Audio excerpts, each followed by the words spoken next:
IPL 2025 সম্পর্কিত কিছু গুরুত্বপূর্ণ তথ্য। ফাইনাল ম্যাচটি হয়েছে আহমেদাবাদ নরেন্দ্র মোদী স্টেডিয়ামে। Champion Royal Challengers Bangalore, runners Kings 11 Punjab, orange cap পেলেন সাই সুদর্শন, পার্পল ক্যাপ পেলেন Prasidh Krishna, most valuable player Suryakumar Yadav, fantasy player of season Sai Sudharsan, fair play Chennai super king,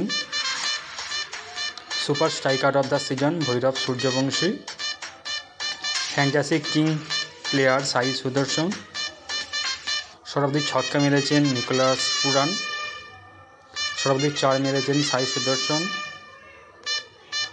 emerging player Sai সুদর্শন, সেরা ক্যাচ ক্রামেন্দু মেন্ডিস, সেরা stadium Arun Jaitley stadium, man of the match Kunal Pandya, champion দল পেয়েছেন 20 কোটি টাকা, রানার্স পেয়েছেন 12.5 কোটি টাকা। আমার ভিডিওটি ভালো লাগলে অবশ্যই লাইক ও সাবস্ক্রাইব করবেন।